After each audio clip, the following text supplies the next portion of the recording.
Thank you. Senator Fischer. Thank you, Mr. Chairman.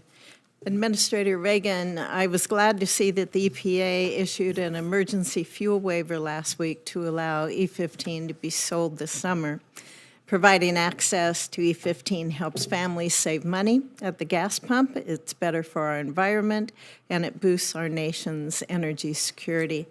While the emergency fuel waiver is a good thing, I believe we need a permanent fix, and I have a bipartisan bill for that. The Consumer and Fuel Retailer Choice Act, it ensures nationwide permanent access to E15.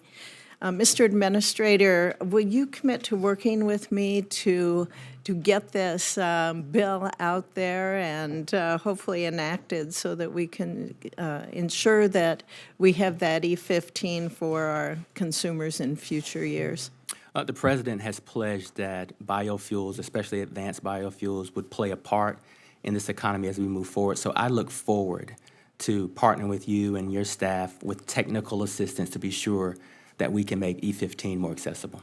Great. We look forward to working with you on that. Thank you, sir.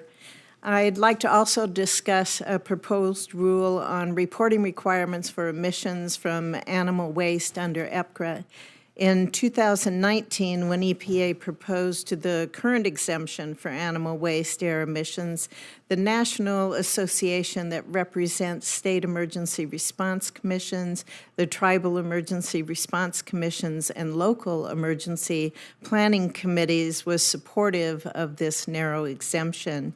In a letter to EPA in 2017, they stated about EPA emergency release reports for animal waste emissions, quote, "These reports are of no particular value to LEPCs and first responders, and they are generally ignored because they do not relate to any particular event." EPA has requested an additional $8.4 million for state and local prevention and preparedness under your EPA authorities. Do you believe that that is a good use for EPA resources to require reporting of animal air waste emissions, or to put it more frankly, manure smells, that local emergency planning commissions have stated are of, quote, no particular value?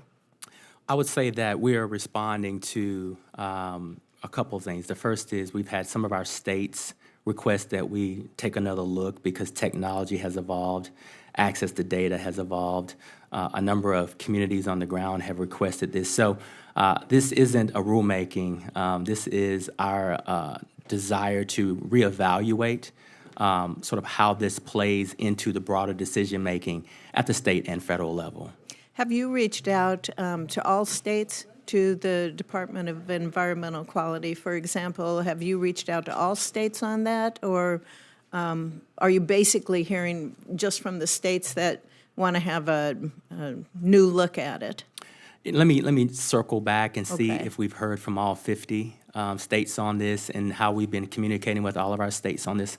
Revisiting this, I can follow up with you on that. Okay, that would be great, because I know there are probably just as many states that would take an opposite view on it. And as you said earlier, to one of the questions that my colleagues asked, it's important to follow the science on it and make sure that we are promoting fact-based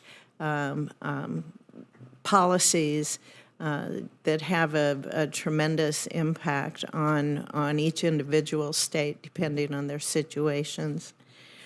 The bipartisan infrastructure law, which I supported, it made historic investments in water infrastructure, and in many cases targeted those resources towards disadvantaged communities.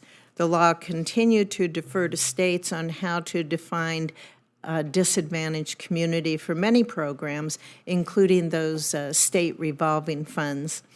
This flexibility to tailor resources towards an individual state needs, I believe, is definitely a benefit, and it's not a flaw of the state revolving funds. I've heard both concerns and also a lot of confusion on how EPA is overseeing these programs or how you might oversee them in the future.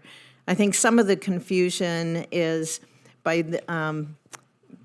it's grown because of various memos that have been put out and guidance from the EPA and from administrative executive orders. For example, Justice 40 initiative created by the administration states a goal of providing 40% of the benefits of federal investment towards disadvantaged communities.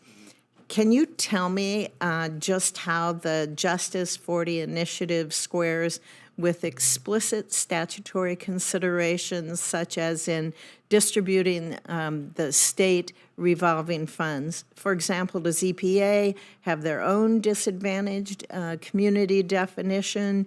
Do you require 40% of a state's project to meet that definition if you do have that?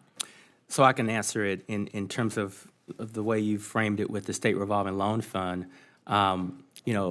By law, 49% of those resources go to disadvantaged communities. And I think we were quick out of the gates to partner with our states. I'm a former state regulator, so I understand the importance of that. And listen, there were people that had doubts, but I can say that working with Senator Capito, West Virginia, and some of our southern states were the first to revamp their definition of disadvantaged communities so that we could get this money out the door much quicker than needed. And so I believe that Justice 40 is perfectly aligned with the traditional construct of this program.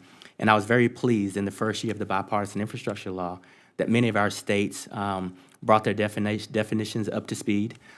These definitions look different in different states because of different makeup and lots of other issues, but I believe that our states have a critical role to play. And the last thing I'll say is that's true with this budget request. 85% of the increase in our budget goes to states and tribes. Our states are very strong partners with this agency, and I'm very proud of that.